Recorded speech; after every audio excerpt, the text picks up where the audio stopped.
this is Rosa, and today we're going to be talking about brownies. Now, I have to say this was not my original plan for today, but after lunch I just found myself craving something sweet, and I think most of you can relate to that right now, that if there's not something sweet in the house, you know, there's something missing. So right now I'm trying to do some homemade cakes, and rather than eat maybe things that I would buy that might not be so good, I'd rather make a cake and then have it in the house for at least a couple of days if I try not to eat it too fast. I do have a teenager, so things disappear. So today we're doing a brownie recipe that I learned last summer. I was at a party for a friend's birthday, and we were all sitting around this big table and just having the best time. And I was thinking at that moment that life was really perfect, and I hope that it would go on like this as long as possible. And now, of course, I can't see those friends, but I'm thinking about what the good time we had that day, and also those brownies, which were exceptional. So they were made by a French woman who came to the party that day, and she's really known for her brownies. Her name is Stephanie, and I extracted the recipe from her, which I then memorized and wrote down as soon as I got home so that I'd be able to make them. And I have to say, this is the first time that I've made them since I wrote them down.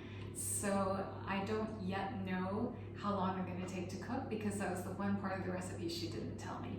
She just said, put them in the oven at 150 Celsius, and when they're still wobbly in the center, they're done. I can't tell you the time. So we're gonna discover that today together. And the other special thing about these brownies is the slight saltiness that they have.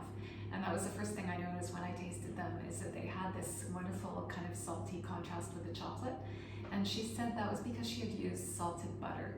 Now today I don't have salted butter, but I do have excellent butter from Brittany. And I have this salt, which is called fleur de sel. I'll show you. Which is, it's got quite, I'll just show you the crystals. They're quite sort of medium-sized crystals, and this is used as a finishing salt normally. So a salt that you're going to sprinkle on food at the last minute after you've cooked it, but it's also excellent in baking. When you mix it into a cake, you just get those crystals, that little salty crunch. So the ingredients are very simple, and it's all prepared in one pot. So the only thing I've done so far is melt the butter, and I'm gonna add the chocolate to that. So I'll just put that on low heat. The chocolate that we're using today is another French touch. It's called brownies, and it's a chocolate from Valrhona, a company which is based in the Rhone near Lyon, not too far from Lyon. And this was a chocolate that they developed in 1986 to taste. They wanted it to really reflect the real taste of the cocoa bean, and apparently it was the first 70% chocolate that was released in France. And they thought it was so strong that they only sold it in tiny squares.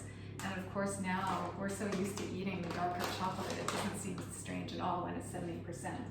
So I'm just going to turn that on. And I'm going to talk in grams right now, and then when I put the ingredients underneath the video, I'll put them in imperial as well for those who prefer that. This is 200 grams of the brownies chocolate, which I'm adding to 160 grams of butter. And we're just going to let that chocolate melt. So we don't want it to get too hot, so as soon as it melts, we'll just take it off the heat and stir it till it's smooth. Sometimes I'll take it off the heat before it's actually completely melted so that it can finish melting gently. The one thing you don't want when you're melting chocolate is for it to get too hot. But we're combining it with the butter, so that'll help to protect it a bit. It's a bit less dangerous than when you're melting chocolate just by itself. So since the butter was already melted, it's going relatively quickly. And here I've got 3/4 cup of sugar, so that was 160 grams. And this is cane sugar, so it's the sugar that I thought about using in my marmalade and then didn't, because I might need to save it for a cake. So you can see it somewhere in the back of my mind. I was already thinking about brownies. And then I've got 3 eggs, so these eggs are going to go in whole, and the fleur de sel, and we're going to add a little bit of flour. So this flour is it's a cake flour, but you can easily use an all-purpose flour. This one actually, yeah, it could be all-purpose, but it's more adapted to cakes because it's a very soft flour. So I can see that the chocolate's almost melted.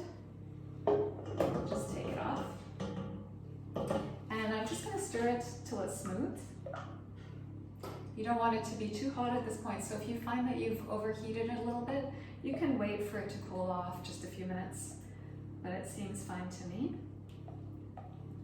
And then I'm going to break the eggs into the little bowl first,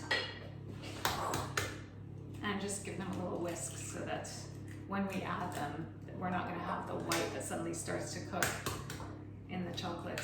We don't want scrambled chocolate eggs. So I'll just take my little whisk if I can find it.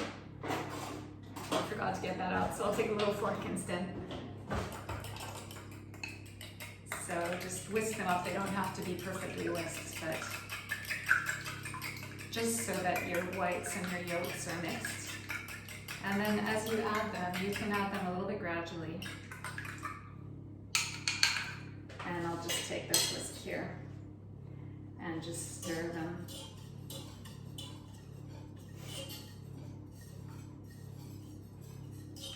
So I'm also going to add the sugar, just all at once.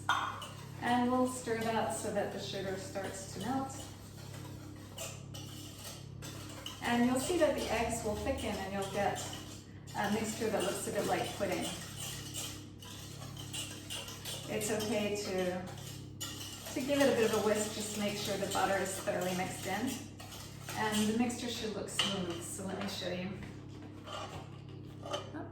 This one is always difficult to show you because the pot is so heavy, but it's also my favorite pot because being copper, it's so heavy that it's very difficult to burn things in it, and therefore it's the best choice for a lot of preparations. So the salt is very important here. I'm going to put a teaspoon, almost a teaspoon of salt, the fleur de sel. We really want to taste it. And then the flour amount she gave me was not super precise.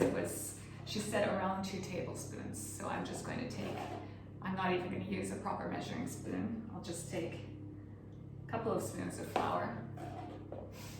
If you were gluten-free, I'm sure that you could replace this with the gluten-free flour. So now I mix my batter and I'm going to pour it into my baking pan, which measures 20 centimeters or 8 inches. So I've buttered it and I've lined it with parchment paper, and I'm just going to pour this in. And the reason I have these is I'm not sure if there's going to be too much batter for this mold. I didn't ask her the size that she used, so I don't want to overfill it, so I'll see how much there is. If I have extra, I can make a couple of small ones as well. So I think the quantity looks okay actually for this, for the 20 centimeter 8 inch pan. So I'm just going to put it all in. And then I'll put it in the oven and we'll come back and look at it. So I'm guessing it might take about 20-25 minutes. So I'll set the timer for 20 minutes. We just want to make sure we don't overcook it. So it's better to check it earlier and make sure. I've just taken the brownies out of the oven and I want to show them to you.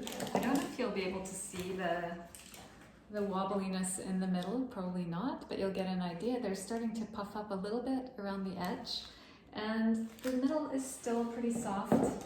I left them for 25 minutes, but I almost feel like I could have left them for 22 minutes. Maybe I left them 2 minutes or 3 minutes too long. I'll find out when I cut them, and then I'll let you know a little bit later when I write up the recipe. So I will certainly let you know when I've tasted them also, because they smell amazing.